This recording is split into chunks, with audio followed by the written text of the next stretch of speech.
അദ്ദേഹത്തിന് മുൻകൂർ ജാമ്യം കിട്ടിയേക്കാം. ഒരുപക്ഷെ അതിനുള്ള വഴിയിലായതുകൊണ്ടായിരിക്കാം ഇപ്പോൾ പുറത്തൊന്നും കാണാത്തത്.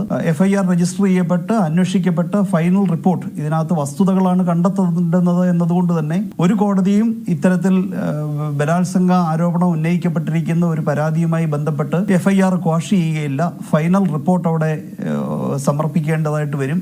വിചാരണ നടത്തുന്ന കോടതിയുടെ മുൻപിൽ ഇത് വരും.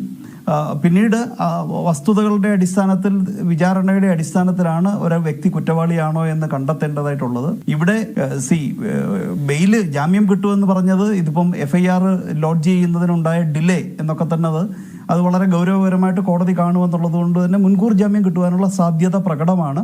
പിന്നീട് ഈ പീഡന ആരോപണം അത് കൺസെൻഷ്വൽ ആണോ അല്ലയോ എന്നുള്ളതൊക്കെ തന്നെ അത് ഫൈനൽ റിപ്പോർട്ട് സമർപ്പിച്ചതിന് ശേഷം മാത്രമേ ഒരു കോടതിക്ക് അത് പരിഗണിക്കാൻ കഴിയുകയുള്ളൂ. ഉഭയസമ്മത പ്രകാരമായുള്ള ലൈംഗിക ബന്ധമാണ് എന്നുണ്ടെങ്കിൽ അത് പിന്നീട് ബന്ധം കൈപ്പാർജിക്കുമ്പോൾ അതൊരു റേപ്പ് അക്യൂസേഷനായി മാറുകയാണെങ്കിൽ അത് വിചാരണ അർഹിക്കാത്ത ഒരു ആരോപണമാണെന്നാണ് ബഹുമാനപ്പെട്ട സുപ്രീം കോടതിയുടെ വിധികളുള്ളത്.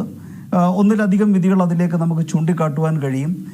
പക്ഷേ ഇതുപോലെ ഫോൾസ് പ്രോമിസ് ഓഫ് മാരേജ് ആണ് ഇവിടെ വസ്തുതാപരമായിട്ട് ശരിയായിട്ട് ഉന്നയിക്കപ്പെട്ടിട്ടുള്ളതെങ്കിൽ ഒരു വ്യക്തിയെ വിവാഹം കഴിക്കാം എന്ന ഒരു വാഗ്ദാനം കൊടുത്തുകൊണ്ട് സുപ്രീം കോടതി ഈ നവംബർ മാസത്തിൽ ഒരു വിധിയിലൂടെ പറഞ്ഞതുപോലെ ആദ്യമേ തന്നെ ഇതുപോലെ ശാരീരികമായി ദുരുപയോഗം ചെയ്യണം എന്ന ഉദ്ദേശത്തോടുകൂടി മാത്രം ഇത്തരത്തിലൊരു വിവാഹ ഓഫർ നൽകി അങ്ങനെ ശാരീരികമായിട്ട് പീഡിപ്പിക്കുകയാണെന്നുണ്ടെങ്കിൽ പിന്നീട് പരാതി കൊടുക്കുന്ന വേളയിൽ ആ ഫോൾസ് പ്രോമിസ് ഓഫ് മാരേജിന്റെ അടിസ്ഥാനത്തിൽ പീഡിപ്പിക്കപ്പെട്ടു എന്നത് ഒരു ഒഫൻസായിട്ട് നിൽക്കും.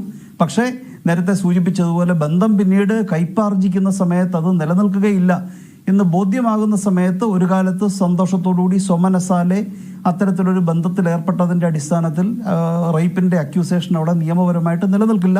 2025 സമാധാൻ കേസിലും സുപ്രീം കോടതി നവംബർ 2025 ഒരു വിധി പ്രഖ്യാപിക്കുകയുണ്ടായിട്ടുണ്ട്.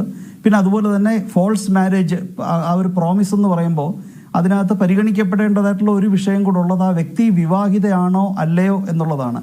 ഒരു വിവാഹിതനായിട്ടുള്ള വ്യക്തി ആ വിവാഹബന്ധം മറച്ചു വെച്ചുകൊണ്ട് ശാരീരികമായി ദുരുപയോഗം ചെയ്യുവാൻ വേണ്ടി ഒരു വിവാഹ ഓഫർ നൽകിക്കൊണ്ട് പീഡിപ്പിക്കുകയാണെന്നുണ്ടെങ്കിൽ അവിടെ അത് പീഡന എന്ന് പറയുന്ന ആ ഒരു റേപ്പ് എന്ന് പറയുന്ന ഒരു ഒഫൻസ് അവിടെ നിലനിൽക്കും.